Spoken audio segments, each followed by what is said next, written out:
अपने हाथों में बाइबल को उठाएंगे, बोलेंगे खुदाम जितना मैं आज कलाम सुनूं 100 गुना फलों को लेकर आऊं, तरीके की नापाक कूदे इस कलाम को मेरी जिंदगी से चुरा ना पाए। खुदावन तेरा कलाम मेरे पाक रहने का वसीला है, इस कलाम की रोशनी में चलूं, मैं आगे बढ़ूं और 100 गुना बरकत को पाऊं, यीशु मसीह के नाम से आमीन।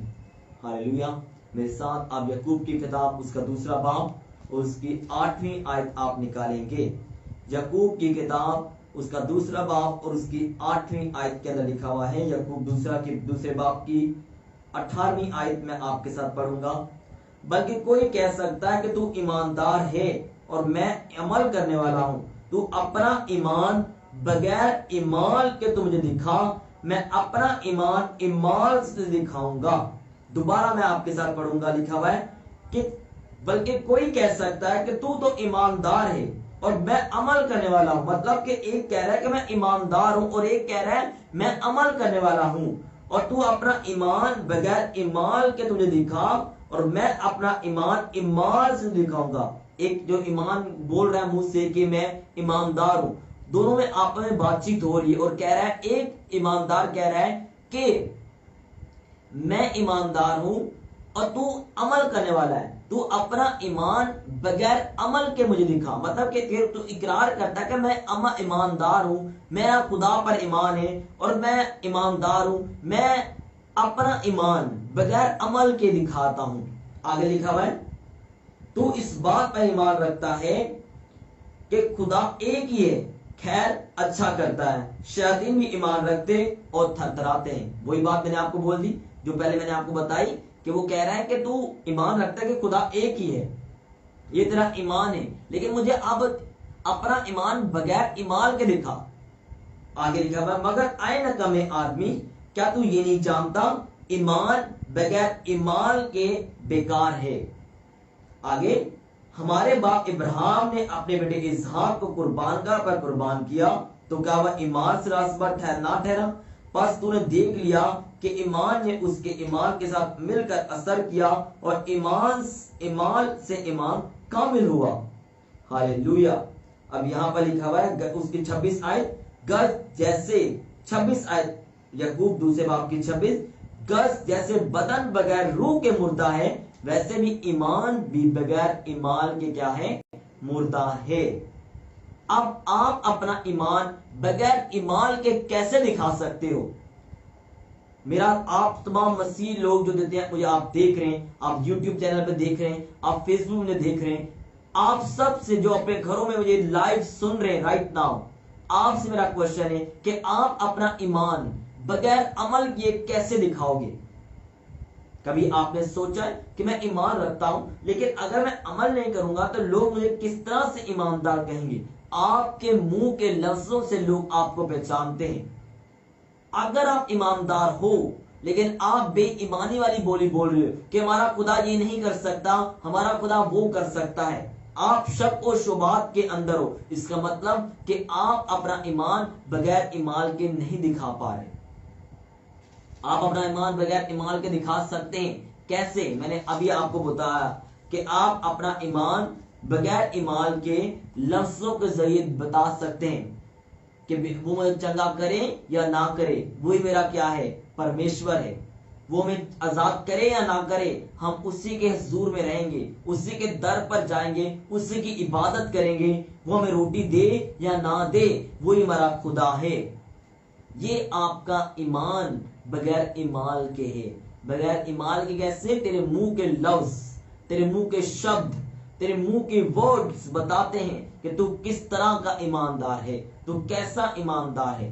हालेलुया। इसकी आपको तशरीह पता चल गई आज, इसका मफहूम, इसका मुकाशवा आपको पता चल गया कि बगैर ईमान के हम कैसे बता सकते हैं। एक बंदा बेड के ऊपर, डेड बेड के ऊपर है, हॉस्पिटल में मर रहा है, और आप उसके पास जाकर दुआ करें और दुआ करने के बाद आप अपना ईमान ना दिखाएं और बोले मेरा खुदा तुझे चंगा करेगा, इसका मतलब तू अपना ईमान ईमान के साथ दिखा रहा है। और दूसरा, मगर अब वो चंगा हुआ नहीं लेकिन ईमान से बोला जा रहा है, उसके बाद लफ्ज बोले जा रहे हैं, वो चंगा होगा इस मसीह के सामर्थी नाम से। आपके मुंह के लफ्ज, आपके घर में आटा नहीं है, आप ईमान से उनको लफ्जों को बोल के नहीं मेरा खुदा मुहैया करेगा, उसका नाम यहोवा यरी है, उसका जिसका नाम यहोवा यरी है वो मुहैया भी करेगा। बगैर ईमान के ईमान क्या है? मुर्दा। हालेलुया। ये बगैर ईमान के आपको ईमान आप बता रहे हो, और अब आप बाइबल कहती है कि बगैर ईमान के ईमान क्या है? मुर्दा। अब दूसरी बात कि आप ईमान रखते हो, मुंह से इकरार भी कर रहे हो, लेकिन आप अमल नहीं कर रहे। इसका मतलब क्या है कि वो ईमान जो बगैर अमल के हो रहा है वो क्या है? मुर्दा है। मैं कंफ्यूज नहीं रखना चाहता। बगैर आप मतलब कि आप अमल नहीं कर रहे, मुंह से इकरार कर रहे हो, इसका मतलब आप फिर भी ईमान रखते हो। अब बाइबल आपको कह रही कि वो मुर्दा है जब तक तू अमल ना करे। अब एक ईमानदार मुंह से इकरार करता है हम यीशु मसीह को मानते हैं, यीशु मसीह हमारा खुदा है, वो क्रिसमस को चर्च जाता है, वो हर संडे को चर्च जा रहा है, वो ईस्टर को चर्च जा रहा है, वो कोई इबादत नहीं मिस कर रहा, लेकिन वो अमल नहीं कर रहा, और बाइबल कह रही उसका ईमान मुर्दा है। और यीशु मसीह ने उनको कहा कि तू उसे महसूल लेने वाले के बराबर जान, तू उसे एक गैर कौम के बराबर जान, जो है तो पतरस, है तो पीटर, है तो जॉन, है तो इंद्रियास, लेकिन अब खुदा के कलाम पर अमल नहीं कर रहा। इसका मतलब मसीह नहीं है वो अपने आप को कह सकता है कि आई एम क्रिश्चियन, लेकिन बाइबल उसे कह रही है कि वो मसीह नहीं है, वो क्रिश्चियन नहीं है। बाइबल उसे कह रही है कि जो ईमान बगैर ईमान के जाहिर हो वो मुर्दा है, मतलब वो शख्स मुर्दा है, वो शख्स के अंदर मौत रहती है, वो शख्स जिंदगी में नहीं है कि वो अमल नहीं कर रहा। वो सिर्फ संडे को चर्च जाता है, वो सिर्फ ये कहता है कि यीशु खुदा है, लेकिन उसके कलाम को, उसके एक भी लफ्ज पर अमल नहीं कर रहा। और बाइबल कह रही है कि वो मुर्दा है, उसे बाइबल मसीह नहीं मान रही। बाइबल में लिखा हुआ है कि जितने खुदा के रूह के साथ उसको खुदा का बेटा कहते हैं, वही उसके क्या है? बेटे और बेटियां हैं। जिनके अंदर उसका रूह रहता है वो इसके बेटे बेटियां हैं। और रूह आपको क्या इंसिस्ट करता है? सिर्फ मुंह के लफ्ज ही नहीं बोलता, बल्कि रूह आपको दबाव डालता है, प्रेशर डालता है कि आप उसके कलाम पर क्या करें? चलें। वो आपकी मदद करता है, वो आपकी रहनुमाई करता है, वो आपके साथ साथ होता है, वो आपकी जिंदगी के अंदर ताकत और कुव्वत को लेकर आता है खुदा के कलाम पर चलने की। Hallelujah, hallelujah. बाइबल ये कह रही है कि ईमान बगैर ईमान के क्या है? मुर्दा है। अब आप अपनी शादियों पर, आप अपने इवेंट्स के ऊपर जो आप करते हैं, हे तो आप क्रिश्चियन, आपका निकाह क्रिश्चियन घराने से होता है, आप जाते हैं, चिट्ठी चर्च से लेते हैं, लड़का लड़की चर्च में शादी करते हैं, एक मसीह है, लेकिन इनकी शादियों में क्या हो रहा है? इनकी शादियों में गाने चलते हैं, इनकी शादियों में शराब चलती है, इनकी शादी में लड़ाई होती है। तो ये क्या हो रहा है? ये क्या हो रहा है? ये मसीहत की क्या हो रही है? बदनामी हो रही है। और ये लिखा हुआ है कि ईमान तो रखता है लेकिन ईमान नहीं है, सिर्फ और सिर्फ खुदा को उस तजोरी के अंदर रखा हुआ है, उस डब्बे के अंदर रखा हुआ है कि नहीं, सिर्फ चर्च के अंदर खुदा है और बाहर खुदा नहीं है। हालेलुया। अब लूका की इंजील 12 बाब और उसकी 18 आयत आपको कहती है, लूका की इंजील 12 बाब उसकी 18 आयत के अंदर लिखा हुआ है, लूका 12 की 18 में आपके साथ पढ़ने वाला हूं। यहां पर यूं लिखा है 12 की 18 के अंदर, उसने कहा, मैं लूका की इंजील 12 की 18, आई थिंक सो 18 की 12 होगी,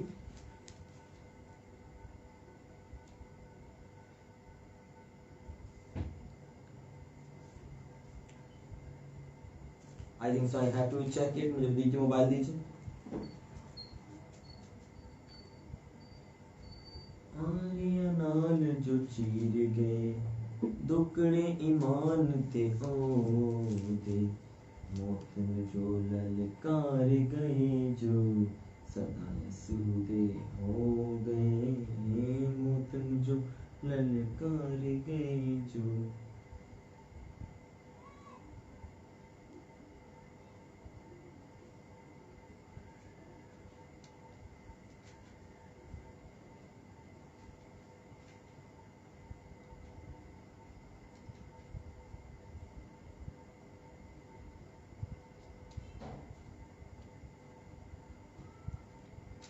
ओके, आपके साथ मैं आप आयत निकाल रहा हूं।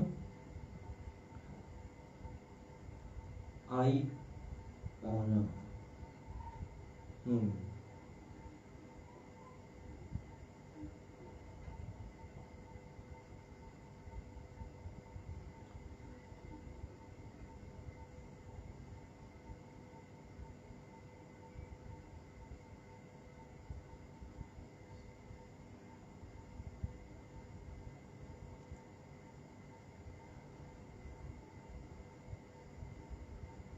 ओके, 12 की 8 आयत है।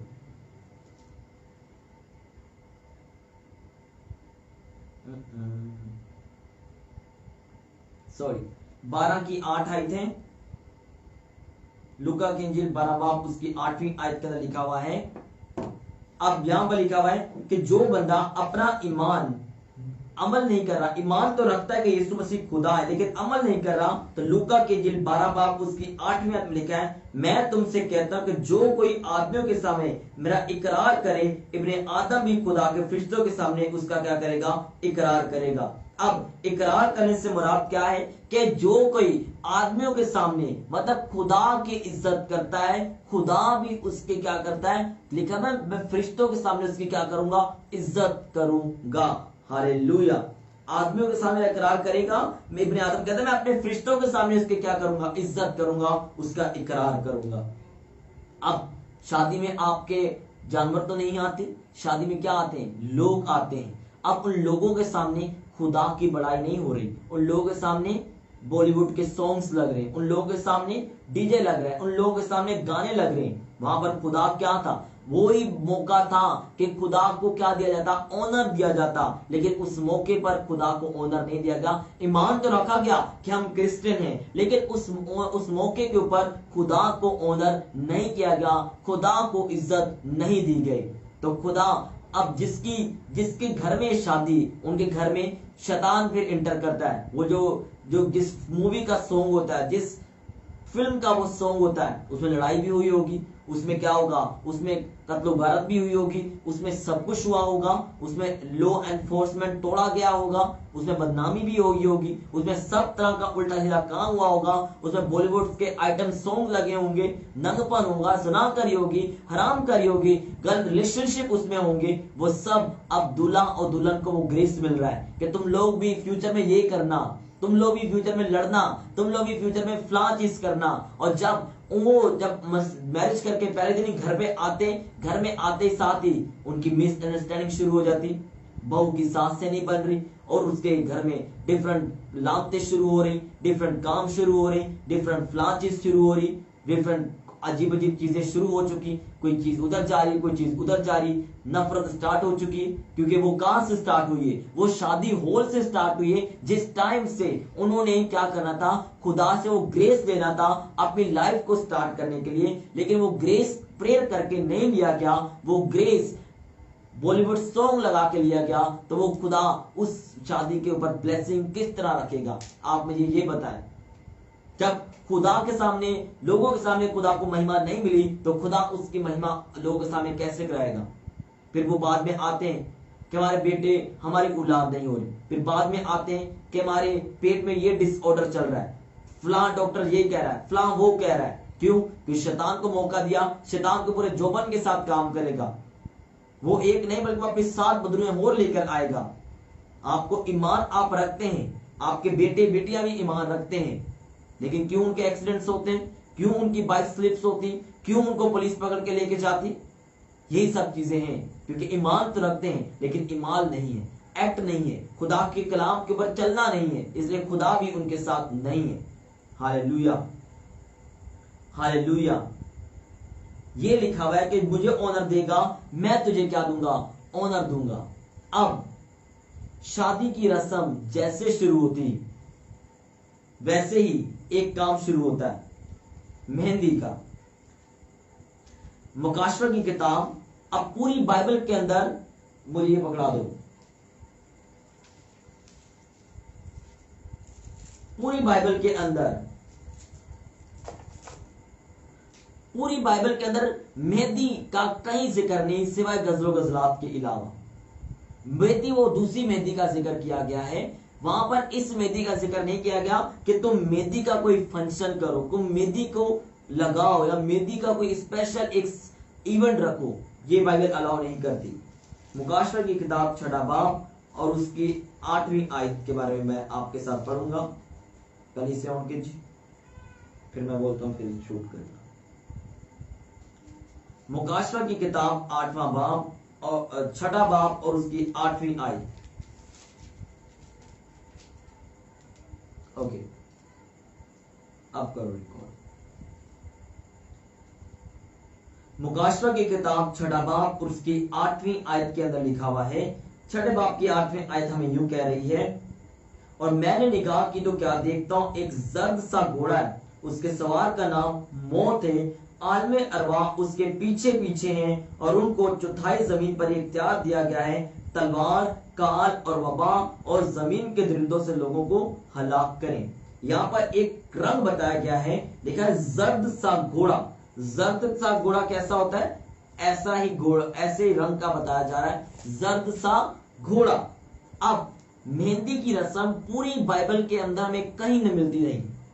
मसीह पास्टर्स भी उस मेहंदी की रस्म में जाएंगे, मेहंदी की बड़ी सेल्फीज लगाएंगे, और मैं उन पास्टर्स के ऊपर बहुत हैरान हूं जो कि मसीह का प्रचार तो करते हैं लेकिन कभी अपने चर्च के अंदर ये मना नहीं किया कि मेहंदी की रस्म बाइबल अलाउ नहीं करती, मेहंदी की रस्म नहीं होनी चाहिए मसीहत के अंदर। ये गैर कौमों की रस्मों को आप लेकर आए हैं मसीह के अंदर, क्योंकि असली जो मसीह हैं वो यहूदी हैं, वो इसराइल के अंदर है। हम सब गैर कौमों से आए हैं। अगर हमें मसीह बनना है तो रियल मसीह बने। इन रस्मों को अपने जिन गैर कौमों से आप निकल के आए उन गैर कौमों को जुड़ने की कोशिश ना करें। मसीहत ऐसी नहीं है। मसीहत रियल तरीके से चलने वाला एक खुदा के साथ कनेक्शन है। जर्द सा घोड़ा, क्यों भाई? कोई और फ्लावर नहीं लग सकता? जर्द क्यों? मेहंदी का रंग ऐसा होता है, मेहंदी का रंग ग्रीन होता है, ये येलोइश रंग होता है। इन रस्मों को लेके चलते हैं और मसीहत के अंदर ऐसा कोई तस्वर मौजूद नहीं। जो पास्टर्स ऐसा करते हैं उन्हें भी शर्म आनी चाहिए, उन्हें भी तौबा करनी चाहिए इन चीजों से। ऐसे फंक्शंस पे जाने से गुरेज करें। अगर आपको इनवाइट भी किया जाता है, आप तालीम दें अपने चर्चेस के अंदर कि ये फंक्शंस नहीं होने चाहिए। होली गोस्ट फायर मिनिस्ट्री का एक भी मेंबर की मेहंदी नहीं होनी चाहिए। कोई भी ऐसा क्रिश्चियन नहीं होना चाहिए जिसकी मेहंदी हो। ये मेहंदी मसीहत की रस्में नहीं है, ये गैर कौमों की रस्में जिन्हें हमें तर्क करना है, हमें छोड़ना है। इसे कचरे के डब्बे में जहां से निकलिए वहीं डालना है और दोबारा लेकर अपनी मसीहत में नहीं आना, क्योंकि मसीहत में इनसे कोई गुंजाइश नहीं। जर्द का घोड़ा लिखा गया है और उसके सवार का नाम लिखा गया है मौत। मौत आपने मौत का कोई इवेंट होता है? जिस घोड़े का मतलब, जिस रंग का मतलब मौत बताया जा रहा है और आप उसको हम अप्लाई करें, हम ड्रेस कोड करें, this is not a fair thing. ये मसीहत का असूल नहीं है। मसीहत मेहंदी की जगह आप अनॉइंटेड ऑयल की रस्म कर सकते हैं। हम दूल्हे को मसा करते हैं इसकी फ्यूचर लाइफ के लिए, हम दूल्हे को मसा करते हैं। मेहंदी की रस्म पे क्या होता है? 7 कवारियां, 7 सुहागनें आती। वो 7 सुहागनें, उनके घर में लड़ाई होता हो, उनमें से कोई शरीर हो, औरत हो, उनमें से कोई कैसी क्यों ना हो, वो अपनी सास से उसकी बनती ना हो, वो अपने माँ बाप की नाफरमान हो, वो अपने शोहर की नाफरमान हो, वो 7 सुहागनें आकर वो लट्टे शटे बांधती हैं कि भाई ये हमारी तरह बन जाए, हमारी तरह बन जाए। उसको इन सब चीजों की जरूरत नहीं। पास्टर्स को बुलाओ, अनॉइंटेड ऑयल करवाओ, उसके सर पे मसा करवाओ ताकि खुदा का मसा उसकी जिंदगी के अंदर काम करे, वो लड़ सके अबलीस के सारे बंदरों से, अबलीस पर पूरी फतह पा सके। मेहंदी की रस्म काटस आज के बाद मसीहत के अंदर नहीं होनी चाहिए। अगर तुम रियल मसीह हो, अगर तुम ईमान रखते हो कि खुदावंद यीशु मसीह जिंदा है, और तुम मेहंदी की रस्म कभी नहीं करोगे। और जो ईमानदार करते हैं उन्हें भी शर्म आनी चाहिए, तौबा करनी चाहिए। जो पास्टर्स ऐसी मेहंदी की रस्म में जाते हैं उन्हें भी तौबा करने की जरूरत है। हालेलुया। मुझे तो आप कभी तौर पर ना बुलाना अपनी मेहंदी पर, ना ही मैं आने वाला हूं। अगर आपने शादी करनी है एक डिसिप्लिन और डेकोरम मसीहत के मैनर के अंदर, फिर बुलाइएगा, नहीं तो मुझे बुलाने की कभी तौर पर जरूरत नहीं। हालेलुया। अब एक और बात स्टार्ट होती है, अब एक और बात स्टार्ट होती है। ये आप देख रहे हैं, इसे कहा जाता है गाना। इसको कहा जाता है गाना। ये भी मसीहत के लिए बहुत मतलब कि आजकल ट्रेंड के अंदर है। दूल्हा जो भी होता है उसको पहनाया जाता है गाना, उसको ये मतलब है कि गाना पहनाएंगे तो दूल्हा दिखेगा। भाई इस गाने का बाइबल के साथ कोई तस्वीर नहीं। अगर आप इसे पहनाते हैं तो आप सरासर यीशु मसीह के कफारे के ऊपर इल्जाम लगाते हैं कि यीशु मसीह का कफारा कामिल नहीं और हम अपना कफारा किसी और तरीके से ढूंढ रहे हैं। इस गाने के अंदर हिरमल होती है। हिरमल एक ऐसी चीज है जो बदबुओं को दूर रखती है। आपको यीशु मसीह के ब्लड के ऊपर यकीन नहीं है कि यीशु मसीह का ब्लड हमें सब तरह शैतान की ताकतों से बचाता है, फतह दिलाता है। और इस गाने पे यकीन है, ये गाना जो कि एक दुनिया का बनाया हुआ एक नापाक चीज है, हम उसे अपने साथ कोट करते हैं। इस गाने को दूल्हे को उतारने भी नहीं दिया जाता। जहां भी जाना है इसे पहन के जाना है, नहाते हुए भी पहनना है, इसको सोते हुए भी पहनना है, इसे उतारना नहीं है, पास रखना है। और ये एक मतलब उसे बोला है बदरू तेरे पास नहीं आएगी। अगर उसके अंदर खुद एक नफरत की बदरू बैठी हो, हसद की बदरू बैठी हो, जेलसी की बदरू बैठी हो, वो खुद एक बड़ा जनाकार क्यों ना हो, और उसे बोला गया तेरे पास कोई बदरू नहीं आएगी, भाई इसे पहना लो या इसका पूरा ड्रेस बनवा लो, इससे कोई फर्क नहीं पड़ेगा जब तक वो यीशु मसीह के लहू से धुला हुआ नहीं होगा, जब तक वो यीशु मसीह के खून की पोशाक से रंगा हुआ नहीं होगा, गुनाहों से पाक नहीं होगा, बपतिस्मा नहीं लिया होगा, इसको पहनाने का कोई फायदा नहीं। मसीहत के अंदर इसका कोई तस्वुर नहीं। मसीहत जो भी आज के बाद जो मुझे सुन रहा है इसको पहनेगा, वो खुदावंद यीशु मसीह के ब्लड को अब्यूज करता है कि नहीं यीशु मसीह का ब्लड कामिल नहीं और ये गाना कामिल है। अगर तुम रियल मसीह हो लेकिन रियल तरीके से तुम नहीं चल रहे तो मसीह अपने आप को कहना छोड़ दो, क्योंकि बाइबल तुम्हें मसूल लेने के बराबर गिनती है, गैर कौम के बराबर गिनती है। मैं कल देख रहा था एक पास्टर उसकी शादी में जाकर सेल्फियां ले रहा है और गाना उसके जो भी रिलेटिव उसने पहना हुआ है।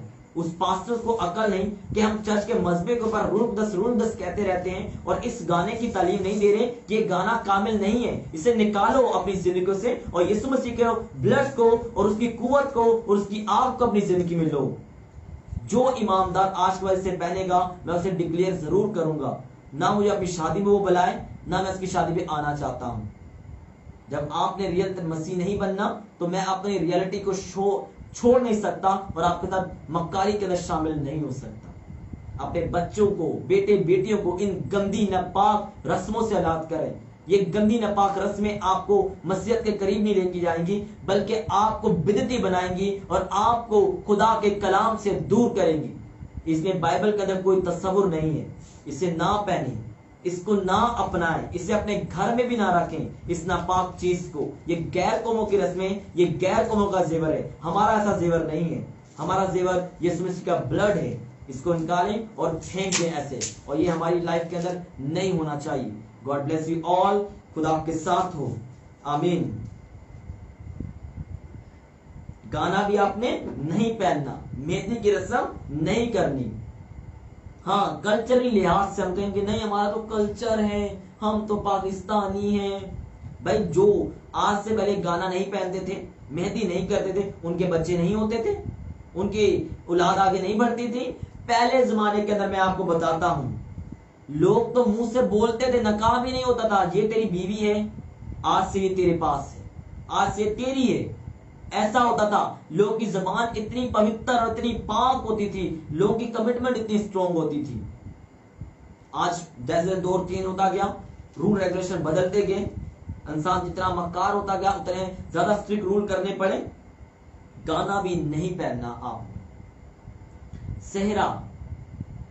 सेहरा भी लगाने की बाइबल इजाजत नहीं देती, क्योंकि आपका सेहरा यीशु मसीह है, वो हमारा दूल्हा है, हम उसकी दुल्हन है।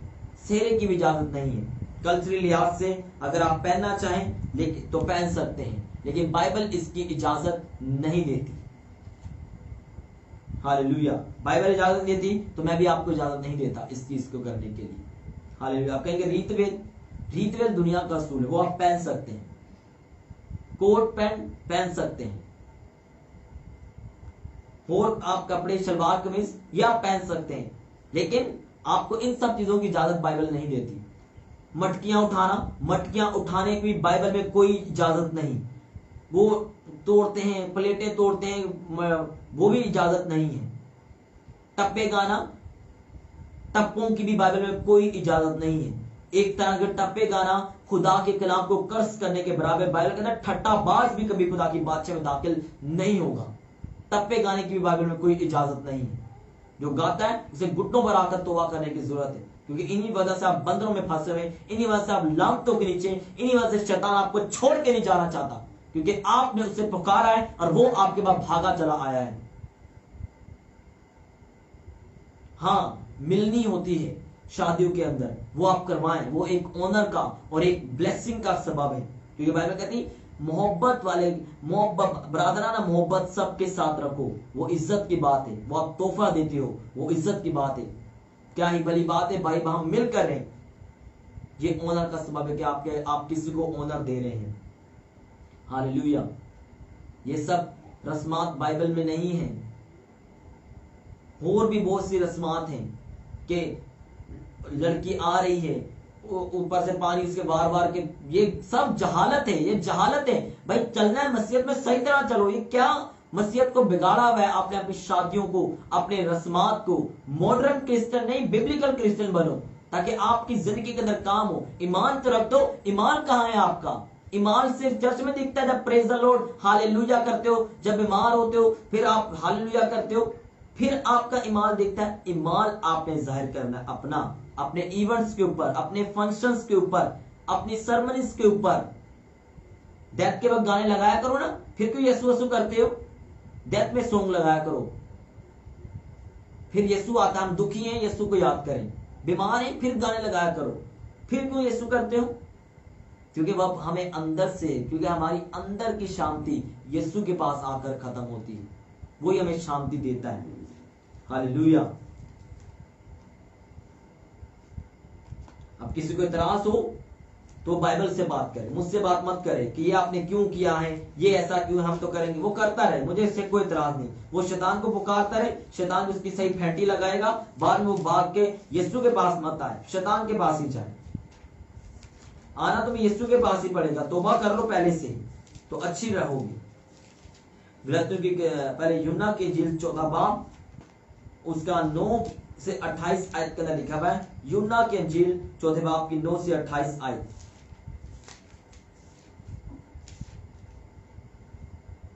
यूहन्ना की इंजील 4 बाब उसकी 9वीं और 9 से 9वीं आयत में पढ़ूंगा 4 बाब की, फिर मैं आपके साथ 28 आयत पढ़ूंगा। हालेलुया। अब यहां पर यूं लिखा हुआ है, यूहन्ना 4 बाब की 9वीं आयत।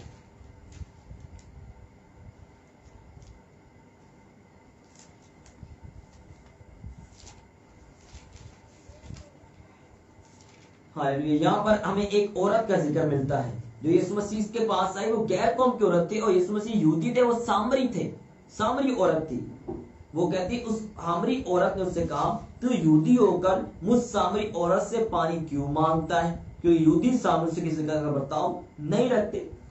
यीशु ने उससे क्या बोला यहूदी औरत को? क्योंकि यहूदी इतने स्ट्रिक्ट होते थे, गैर कौमों से पानी तक नहीं पीते थे, गिलास तक नहीं लेते थे, कोई चीज नहीं लेते थे, इतने पाबंद होते थे यहूदी। और यहूदी होकर सामरियों को नीची जात समझी जाती थी, छोटी जात समझी जाती थी, कमतर लोग समझे जाते थे। यीशु मसीह ने बोला सामरी औरत को कि मुझे क्या पिला? पानी पिला। बाइबल एक ऐसी किताब है जो कि आपको हिकमत दनाई सिखाती, उठना बैठना अदब अदाब सिखाती। इससे बढ़कर दुनिया में कोई किताब ऐसी नहीं जो आपको दुनिया के हर मैटर के अंदर हर प्रॉब्लम का सलूशन बता सके। यूहन्ना की इंजील 4 बाब की 9वीं आयत के अंदर लिखा हुआ है। जी आप बनाए इसकी वीडियो। यूहन्ना की इंजील 4 बाब की 9वीं आयत के अंदर हम देखते हैं कि एक सामरी औरत ने यीशु मसीह से क्या मांगा? पानी मांगा। यीशु मसीह यहूदी थे, यहूदी गैर कौमों से कोई ताल्लुक नहीं रखते थे, कोई लेन देन नहीं करते थे, कोई खाने पीने की भी चीज, कोई लेन देन की भी चीज नहीं लेते थे। लेकिन यीशु मसीह ने इस सामरी औरत से पानी मांगा। इस सामरी औरत से पानी मांगने का सबूत यह था कि यीशु मसीह जातों को तोड़ दिया है। यीशु मसीह ने जात पात के निजाम को, छोटे बड़े के पैगाम को क्या कर दिया? कट कर दिया है। अब यहां पर कोई बड़ी जात नहीं बताई गई, यहां पर कोई छोटी जात नहीं बताई गई।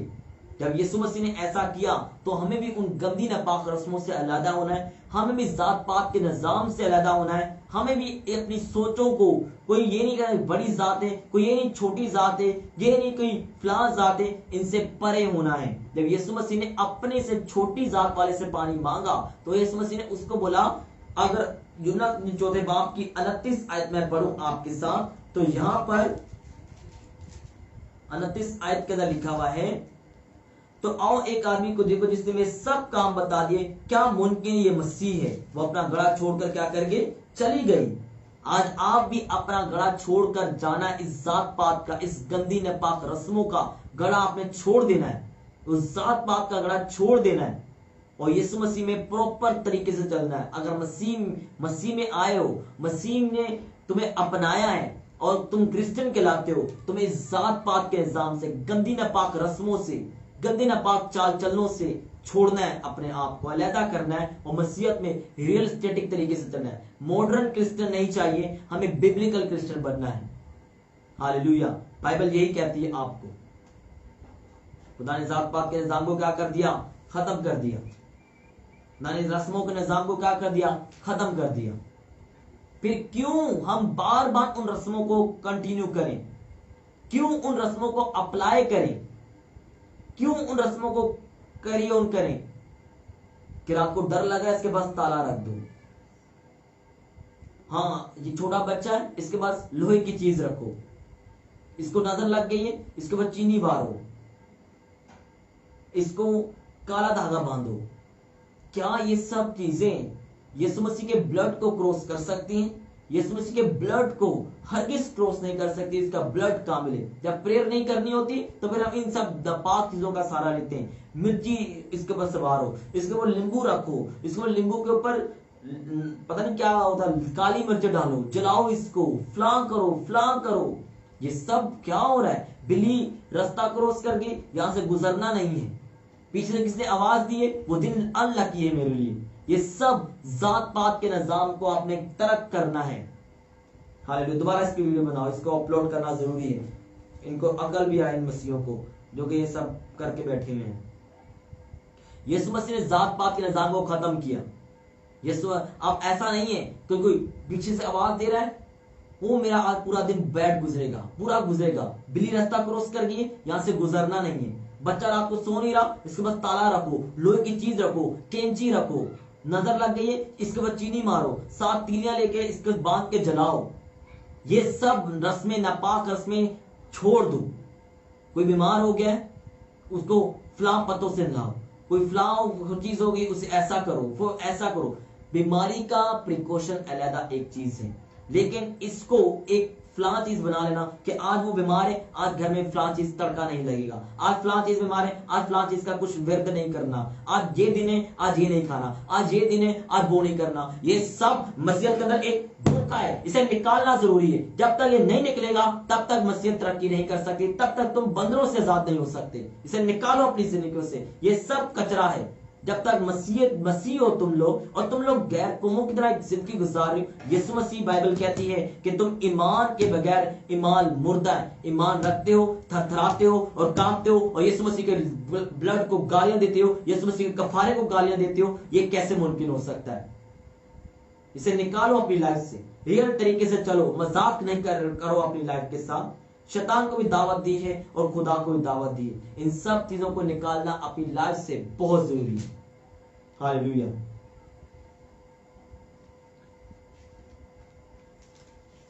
गलतियों की किताब के अंदर लिखा हुआ है, गलतियों 1 बाब से 12वीं आयत के अंदर लिखा हुआ है, चैलेंज है पूरे पाकिस्तान में मेरा, किसी ने आज तक इस पर कलाम नहीं सुनाया। कोई भी ऐसा शख्स नहीं, क्योंकि वो सब इनमें इन्वॉल्व है और मैं इन चीजों से नफरत करता हूं। मुझे जब से मैं देखता था मसीहत में ये सब चीजें, बचपन से बहुत से मुझे नफरत थी इन चीजों से, और मैंने इस पे सुना है। मैंने बहुत से पास्टर्स को, बड़े बड़े पास्टर्स को, पास्टर रोगर हो गया जो कि आप प्रोफेटिक उनके सुनते हो मिनिस्ट्री को, उनका बेटा प्रोफेसी करता है। कैसी प्रोफेसी? जब बाप उसका कलाम सुना रहा है जाकर उन चर्चिस के अंदर जहां पर मेहंदी और 7 दिए ऊपर पड़े हुए हैं और सामने बाइबल पड़ी हुई है। वाह वाह वाह वाह, ये तो मजाक है एक तरह सा। और जब मैंने पॉइंट आउट किया आप कौन होते हो? हमने तो वहां 1.5 घंटा प्रस्तिश की, बहुत से लोग नजात पा चुके हैं। और जब हमारी उन्होंने कोई एक पोस्ट देखी जिसपे हम प्रे कर रहे, मैं प्रे कर रहा था, कहते सब ड्रामा है। मैं बेशक ड्रामा कर रहा हूं, आप सच कर रहे हो। तभी आप बाइबल सामने पड़ी थी, 7 दिए सामने पड़े हुए थे, आप वहां कलाम सुनाने गए थे।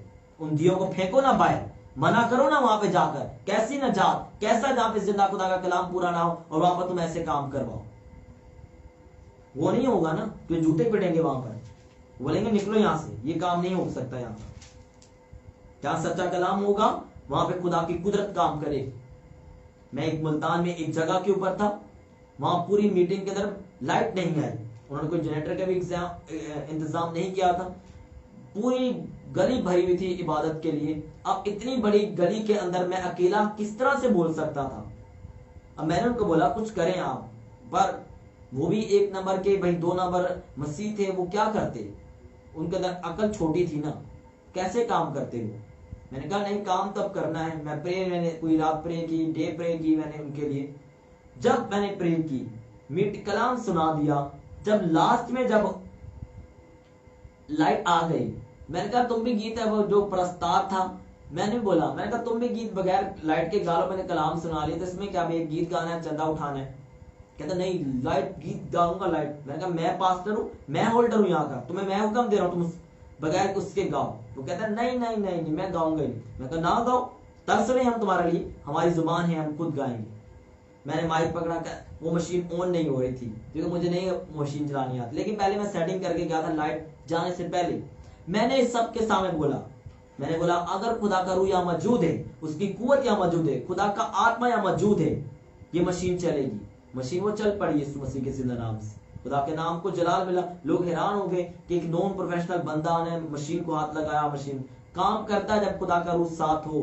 ऐसे लोगों के कोई डरने वरने की जरूरत नहीं। खुदा तुम्हें शान और जात को हमेशा ऊंचा रखेगा और सामर्थ्य बनाएगा और कुव्वत पर से भरेगा।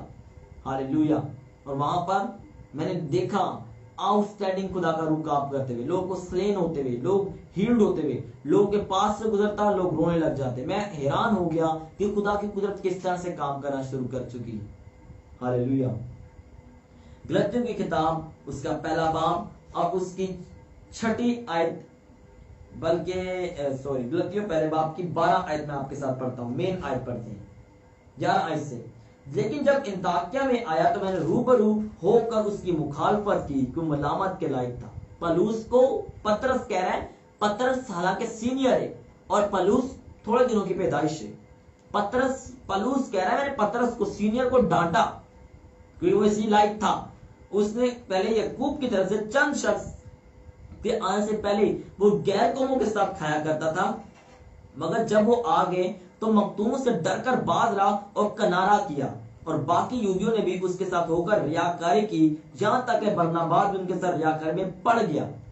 बाइबल कह रही है कि पहले तो वो गैर कौमों के साथ क्या कर रहा था, खा पी रहा था, लेकिन जैसे मैं आया या और ईमानदार आए तो सारे क्या करें, कहते हम नहीं गैर कौमों के साथ मिलते, हम नहीं फलाते, हम तो ऐसा बैठते हैं ऐसा।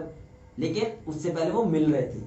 और बाइबल कह रही आगे में आखिरी आयत में पढ़ूंगा 14 आयत, जब मैंने देखा वो खुशखबरी की सच्चाई के मुआफिक सीधी चाल नहीं चलते, जिस तरह आज मसीह लोग कर रहे हैं कि खुशखबरी की सच्चाई के मुआफिक सीधी चाल नहीं चलते, बल्कि अपने मुताबिक अपनी तशरीह कि नहीं शादियों में तो चलता है ऐसा काम, घर में फिर जब तुम्हारी लड़ाई होती है, घर में जब कलेश होता है, जब प्रॉब्लम्स आती है, जब मेडिकली औलाद सही पैदा नहीं होती, तो फिर खुदा क्यों करते हो? फिर तो तुमने जब अपना तरीका अपनाया तो फिर क्यों फिर खुदा के पीछे आए हो?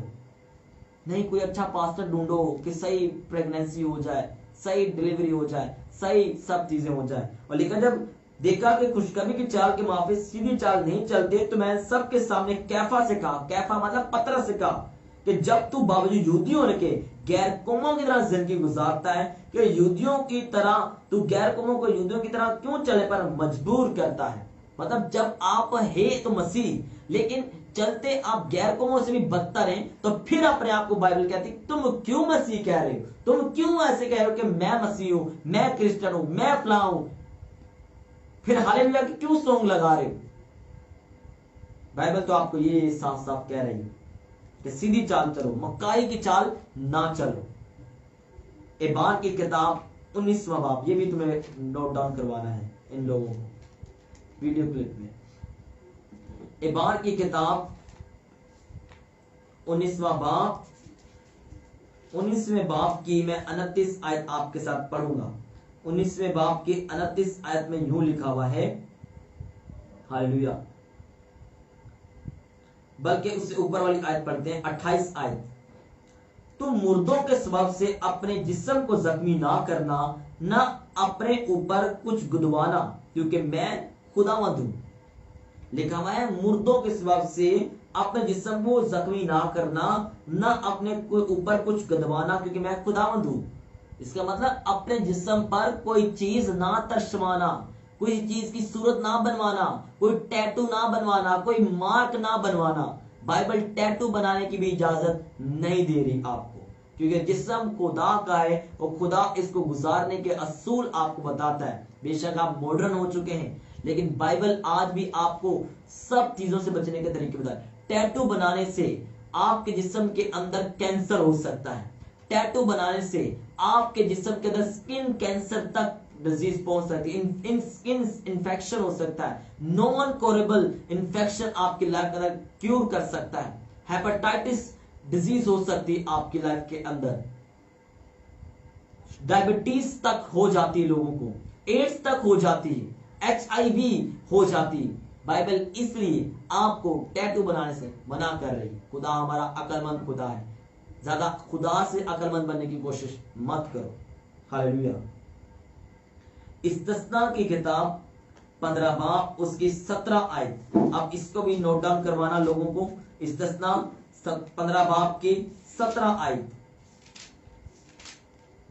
इस्तिस्ना 15 बाब और उसकी 17 आयत में लिखा हुआ है, 15 बाब की 17 आयत। हालेलुया। अब यहां पर लिखा है, याद रखना कि तू मुल्क मिस्र में गुलाम था, खुदावन तेरे खुदा ने तुझको छुड़ाया, इसलिए मैं तुझको इस बात का हुक्म आज देता है। क्या हुक्म देता है? इस्तिस्ना 15 की 17 में आपको ये हुक्म क्या मिला है? 17 आयत में। अब 17 आयत में आपके साथ पढ़ने वाला हूं। ओके, तू तो एक सतारी लेकर उसका कान दरवाजे से लगाकर छेद देना, तो वो सदा तेरा गुलाम बना रहेगा। अपनी लोमड़ी से भी ऐसा ही करना। बाइबल कह रही है कि 6 साल तक जिसे तू खरीदे कि मेरा गुलाम हो, उसके साथ कोई कान नहीं छेदना उसका।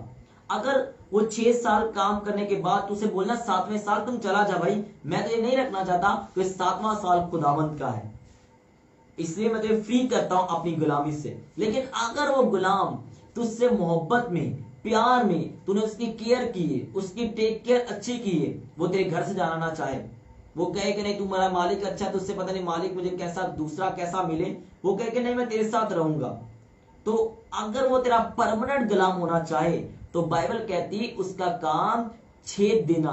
और लिखा हुआ है सतारी से, सतारी कहते हैं एक नोकीला आजाद जिससे कान छिड़ा जाता है, इंग्लिश में ओल इसे कहा जाता है, AWL ओल, ताकि इससे तेरे कान छिड़ा जाए और वो इस बात की निशानी हो ये सदा से सदा तक तेरा गुलाम है। पहले जमाने में जो टैटू लोग बनवाते हैं ना, आज ये टैटू जानवरों में बनाया जाता था कि भाई निशानी के ये फलां का जानवर है। आज के दौर के अंदर ये इंसानों के अंदर क्या आता था, इंसानों में कान छेड़ा जाता था, ये फलां का गुलाम है।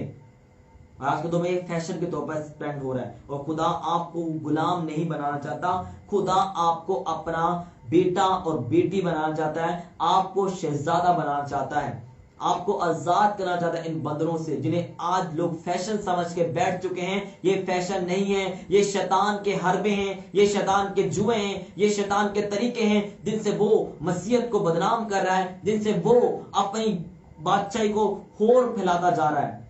अगर पक्के आजाद होना चाहते हो तो सच्चे मसीह बनो, सही तरह से मसीह में चलो। गुलाम से मुराद क्या कि उनके कान तो छेदा गया, फैशन में लोगों ने, आज जवानों ने कान तो छेद लिया है, इसका मतलब वो शैतान के परमानेंट गुलाम हो चुके हैं कि हम शैतान तेरा काम परमानेंटली करेंगे, जनाकारी परमानेंटली तेरे लिए करेंगे, हरामकारी परमानेंटली करेंगे। हम अपनी रूह तुझे बेचते हैं शैतान को इस तरह से काम करके।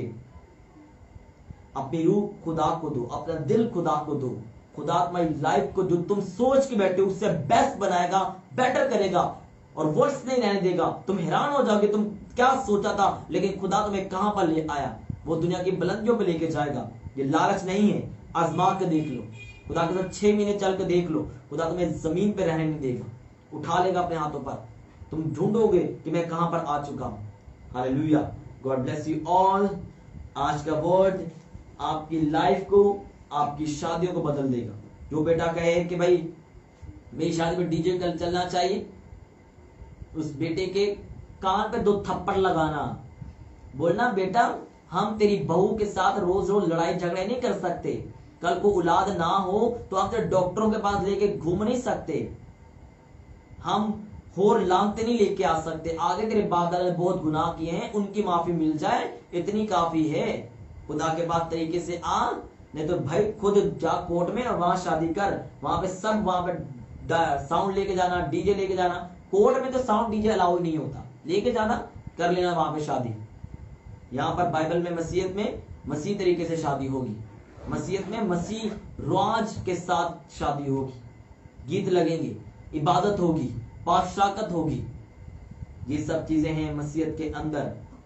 मसीहत के अंदर 2 रस्में हैं, मंगनी, मंगनी भी करना चाहें तो आप कर सकते हैं, नहीं तो तेरा वो नहीं है कि भाई कोई स्पेशल इवेंट हो 80 2 लाख 3 लाख का खर्चा करें, 80,000 3,000 का खर्चा करें। नो नो, ऐसा नहीं।